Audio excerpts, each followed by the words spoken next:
Welcome to Asia Outlook. I'm Melody and I'm here to report the top stories from around Asia. Iranian authorities said they are going to execute a man who allegedly leaked information to foreign intelligence, which led to the killing of top Iranian general.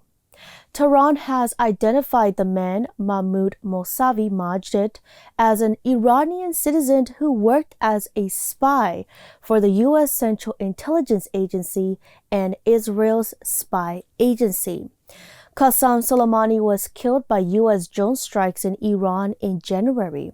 Washington blamed Soleimani for masterminding attacks on American forces in Middle East. His assassination infuriated Iran, which retaliated with a rocket attack on an Iraqi base where U.S. forces were stationed. No troops were killed, but hundreds were diagnosed with traumatic brain injury. Malaysia has so far reported around 8,400 confirmed cases of the coronavirus and 119 deaths. As the number of new cases dropped to single figures, the Southeast Asian country is taking careful steps in reopening its economy. CGTN Ryan Meltzer has more from Kuala Lumpur. Social distancing, temperature checks, and other precautions. Malaysians have been allowed to go shopping and dine in restaurants since early May.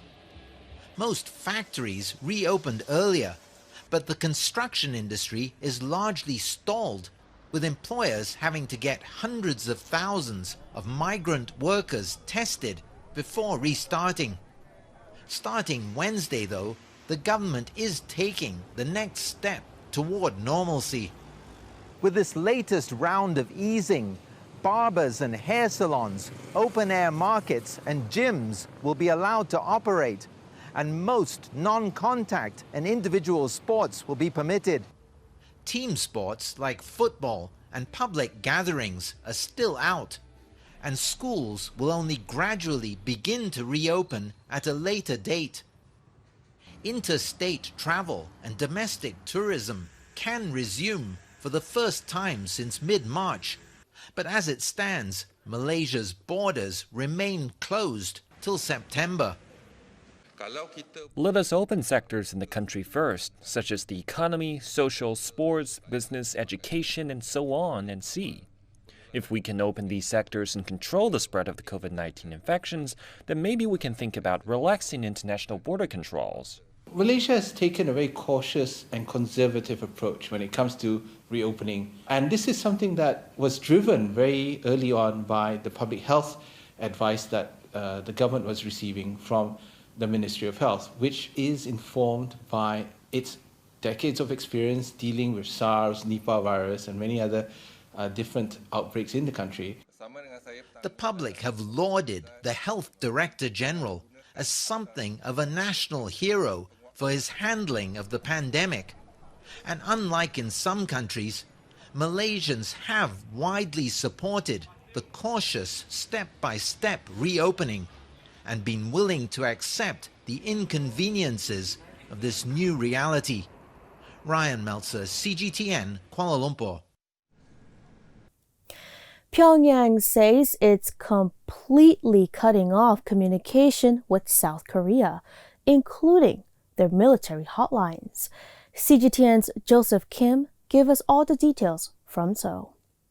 Said that the DPRK is already not answering any phone calls from Seoul on Tuesday morning after Pyongyang had vowed through its state media to sever hotlines with the ROK as a first step to cutting all communications with South Korea. Now, for the past several days, the DPRK has lashed out at Seoul, threatening to close joint inter-Korean projects if the government does not stop defectors from sending leaflets across the border, which Pyongyang suggests criticizes the DPRK leadership.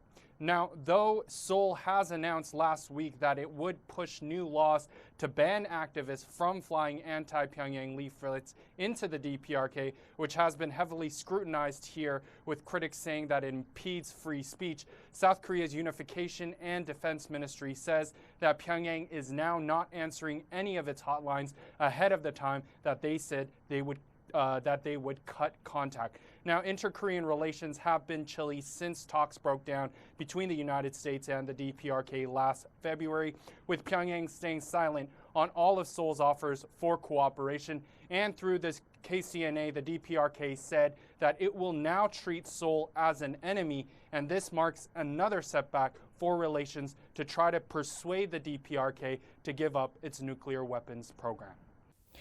The World Health Organization on Monday warned that the new coronavirus pandemic is still worsening globally, despite reductions in infections and deaths across Europe.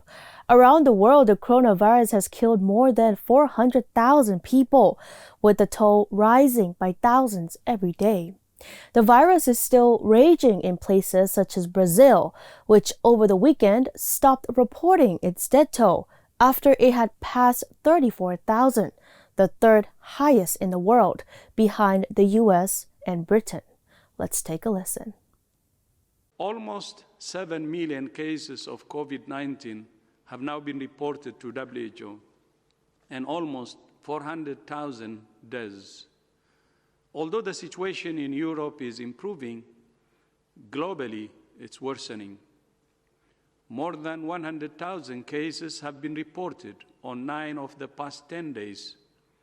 Yesterday, more than 136 cases were reported, the most in a single day so far. Almost 75% of yesterday's cases come from 10 countries, mostly in the Americas and South Asia. Most countries in the African region are still experiencing an increase in the number of COVID-19 cases, with some reporting cases in new geographic areas, although most countries in the region have less than 1,000 cases. WHO fully supports equality and the global movement against racism. We reject discrimination of all kinds. We encourage all those protesting around the world to do so safely. As much as possible, keep at least 1 meter from others. Clean your hands, cover your cough, and wear a mask if you attend a protest. We remind all people to stay home if you're sick and contact a healthcare provider. We also encourage countries to strengthen the fundamental public health measures that remain the basis of the response: find, isolate, test, and care for every case, and trace and quarantine every contact. More than 6 months into this pandemic, this is not the time for any country to take its foot off the pedal. This is the time for countries to continue to work hard on the basis of science, solutions, and solidarity. China has developed an inactivated vaccine candidate against SARS-CoV-2, the strain of coronavirus that causes the COVID-19. Related research and the development of the inactivated vaccine was published on Cell, one of the most respected science academic journals. Inactivated vaccine differs from live vaccine as it uses killed version of the germ, and it usually doesn't provide immunity as strong as live vaccines. The candidate was approved for clinical trial in late April. China has approved clinical trials for 5 vaccines, including 4 inactivated vaccines. Now we move on to South Korea. A robot bartender that made its debut in 2017 is back in the limelight. It can't make drinks, but it can serve ice balls for special customers with cocktail orders. The real bartender said the robot makes customers feel more at ease. A second wave of outbreak of coronavirus originated from nightclub, so has forced many bars to shut their doors for good. Indonesia reportedly has the highest COVID-19 death rate among children. Why is this? CGTN Silkina Aluwalia has more from Indonesia with answers. Indonesia is a developing country. It has been dealing with issues like malnutrition and stunting in children for years. Health experts say that could be one of the main reasons as to why so many children are dying from COVID-19. We know that one of the ways to fight the virus is by having a strong immune system, and unfortunately there are many families, especially children in Indonesia, that do not have access to proper nutritious food. This is something that the health ministry has been working on through campaigns to educate families on the importance of nutrition. And it may sound simple, but many people in the country just eat whatever they can get their hands on without thinking of its health benefits. The country's COVID-19 spokesperson said this is a reminder that the fight against malnutrition is very much alive in Indonesia, and more than ever it's being highlighted during this pandemic. And we also have to remember that Indonesia is a huge country. There are so many regions that are not fully developed, and they do not have proper health facilities to deal with a new virus like COVID-19. So that remains the main issues. Unfortunately, hospitals in the smaller regions are dealing with a lack of equipment and doctors, and they just don't have the capacity to deal with thousands of patients flooding in. Stay with us as we bring you more news on Asia Outlook.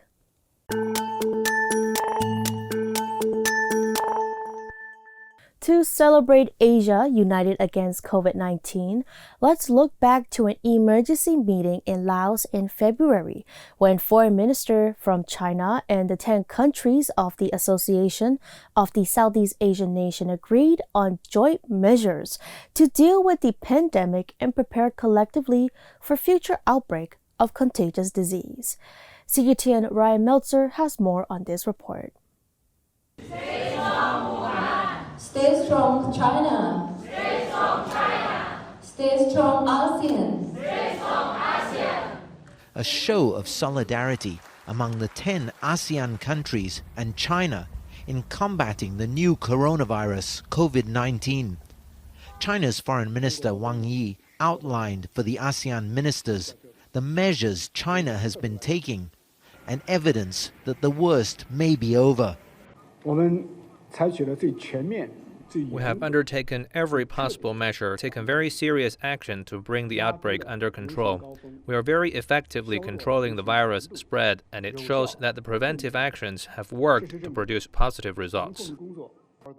ASEAN ministers outlined the impact of the outbreak on their region, as well as the measures they are taking to contain the virus's spread.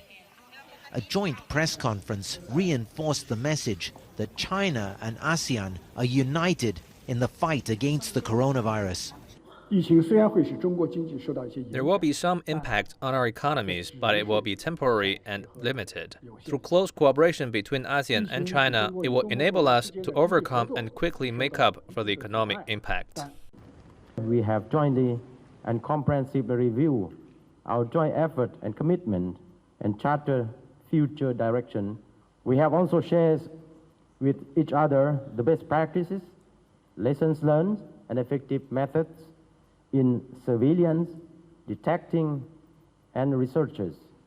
They also proposed longer-term measures to make sure China and ASEAN are better prepared for outbreaks of other communicable diseases, like improving communication between frontline agencies and jointly ensuring adequate supplies of vital medical goods for the future.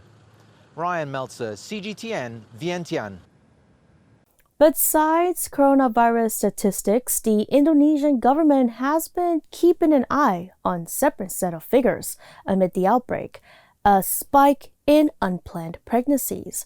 With stay-at-home orders, Indonesians are facing limited access to birth controls. CGTN Sokina Aluwalia has more.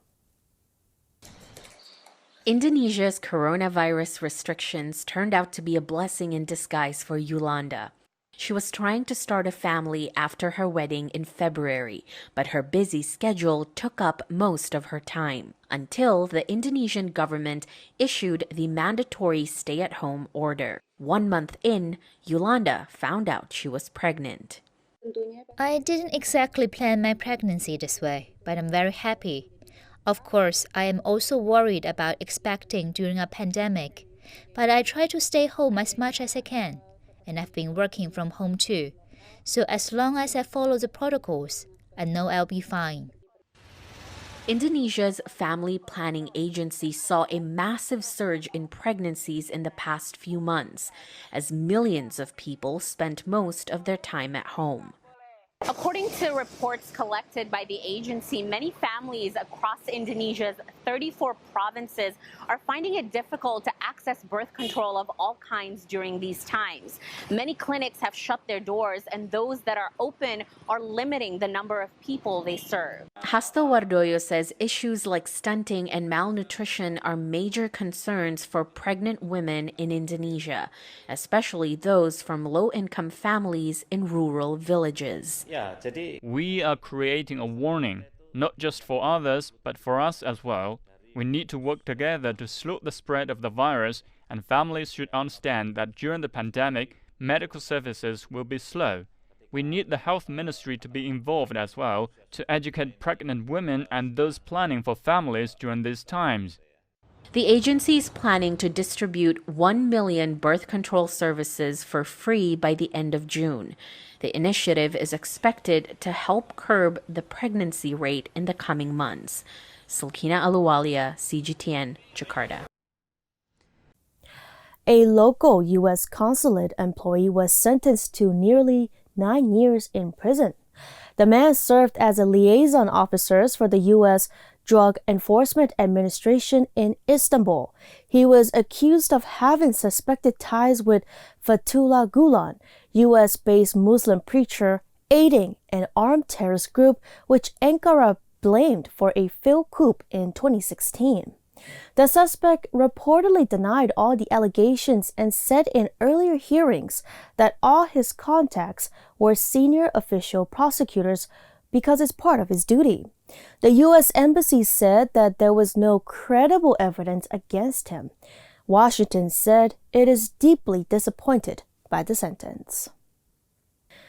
The Chinese Pharmacopoeia Commission announced on Tuesday China has removed the use of pangolin scales and other parts used for preparing traditional Chinese medicine and raised the animal's protection level. The commission said the new edition of the Chinese Pharmacopoeia 2020 aims to remove the use of animals whose population is depleting at an alarming rate. Large-scale illegal hunting has driven all the 8 species of pangolins to the brink of extinction. With government granting Class 1 protection level to 3 species of pangolins, Chinese, Sunda, and India, anyone caught hunting, killing, smuggling, or trading the animal would be sentenced to imprisonment of up to 10 years. Native Chinese pangolin species have already been declared critically endangered by the International Union for Conservation of Nature. Convention on International Trade in Endangered Species, a global wildlife regulator, banned international commercial trade of pangolin in a bid to protect the animal. India is reopening after 2 months of lockdown brought by COVID-19. But on Monday, the country recorded nearly 10,000 new infections, its highest ever daily spike in new cases. India has more than 275,000 confirmed cases and 7,700 deaths from the disease, according to Johns Hopkins University. It's 5th in the world for total confirmed COVID-19 cases.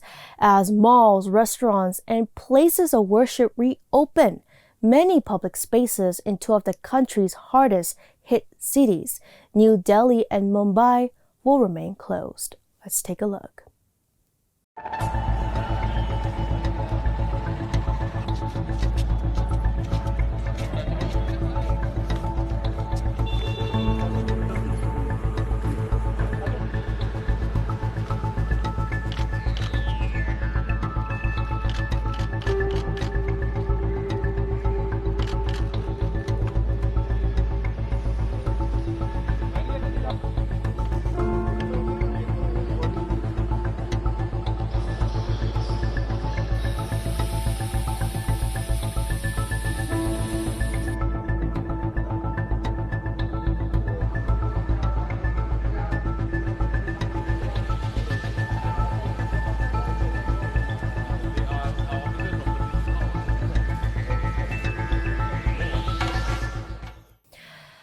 As the COVID-19 pandemic continues to develop in nearly every country, the risk of asymptomatic patients has been brought back into sharp focus. So what are these kind of patients and how are they identified? CGTN Guo Mei Ping has more. As the COVID-19 pandemic continues to develop in nearly every country, the risk of asymptomatic patients has been brought into sharp focus. So what are asymptomatic patients and how are they identified?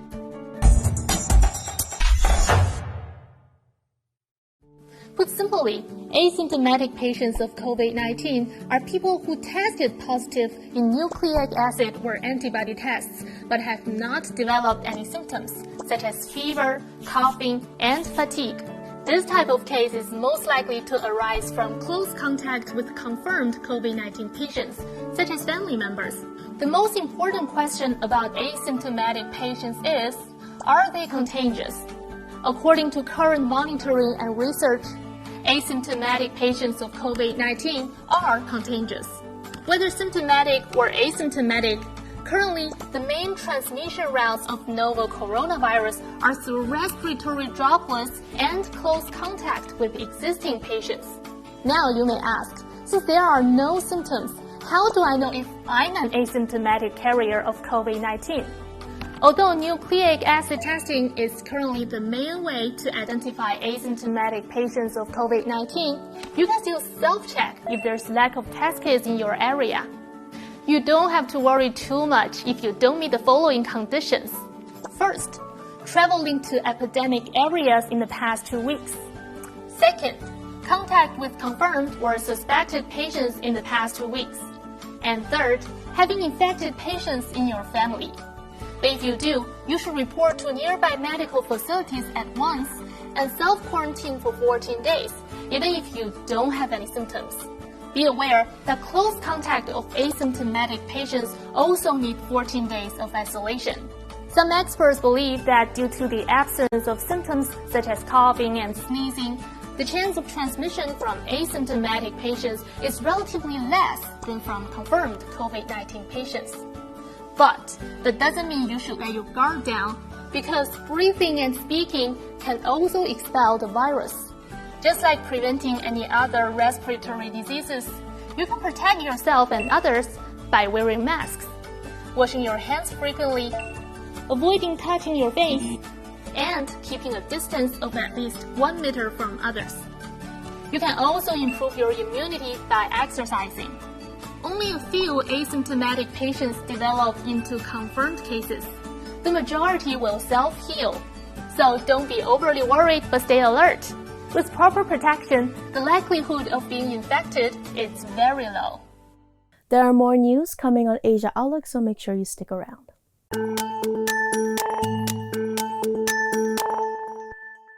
Ethiopian Prime Minister Abiy Ahmed has hailed Chinese President Xi Jinping for the great leadership role he has played in fighting the coronavirus. The Ethiopian Prime Minister made the remarks while addressing the country's parliament. Let's take a look at the report. According to Prime Minister Abiy Ahmed, the Chinese government has provided every protection necessary to Ethiopian students during the COVID-19 outbreak. And as a result, none of the 400-plus Ethiopian students in China caught the virus.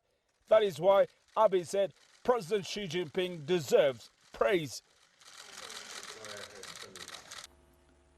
At the beginning, the president of China had promised us that an Ethiopian won't die before a Chinese national. Ethiopians won't be hurt before Chinese. He said to be, we shall protect them as VIPs and keep them safe. President Xi deserves the utmost gratitude. Not a single Ethiopian student has been affected by the coronavirus. Not even one. Thanks to the president, they have received the highest care. Ethiopia was one of few countries in the world which continued business relations with China after the coronavirus outbreak. Ethiopian Airlines, for instance, had no single flight cancelled to China at the height of the pandemic. Abiy Ahmed, in his parliament address, told MPs Ethiopia's commitment to China during the COVID-19 difficult times has paid off. Because we didn't stop flying to China despite the odds, China today has allowed Ethiopian Airlines to fly from its territories at least 90 times a week. The airline is conducting flights from China to Brazil, Europe and Africa. The airline has been supported in cash too by China. This all because China has explicitly said the airline has been working with us during the tough times, and we do the same now.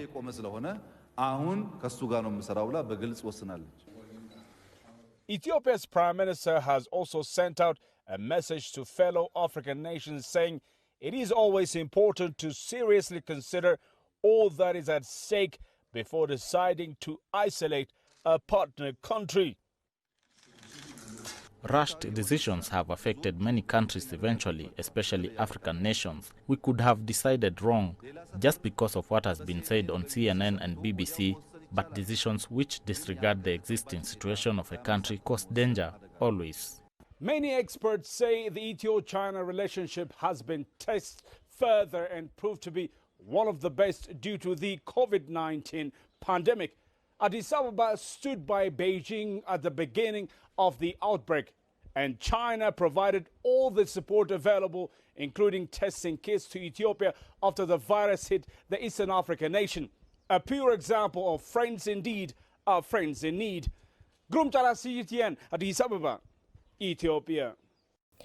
The number of confirmed cases of COVID-19 continues to climb, approaching 7.2 million on Monday, with nearly 409,000 deaths.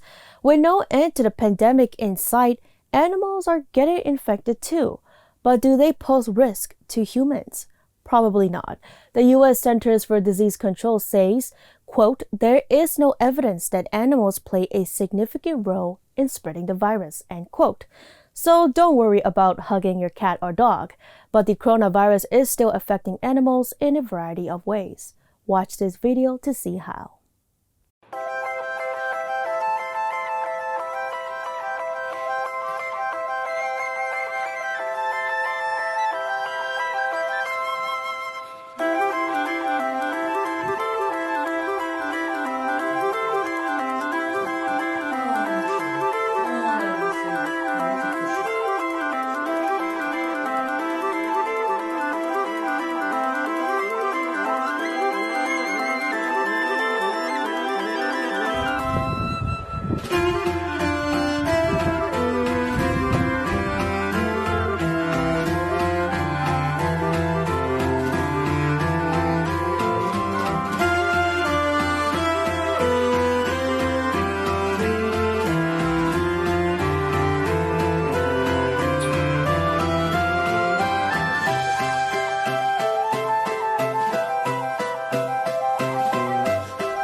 The Tokyo 2020 CEO, Toshiro Muto, during a news conference on Friday, announced that 80% of all competition venues for next year's Tokyo Olympic Games have been secured. The Tokyo 2020 Olympic and Paralympic Organizing Committee organizers held a news conference after an executive board meeting as they discussed the latest progress of the coronavirus-delayed games. The National Stadium, set to host the opening and closing ceremonies, is one of the venues that has been successfully secured for 2021. The Athletes Village and Tokyo Big Site, the planned media center, were among the venues yet to be fully secured. Muto also mentioned the cost of the postponement, which he said the Tokyo Organizing Committee is not at the stage to either provide a precise estimate or the timing as to when they'll be able to. And that's all we have for today's Asia Outlook on MI Radio. Thank you for being with us. I'm Melody. We'll be back next week. Until next time.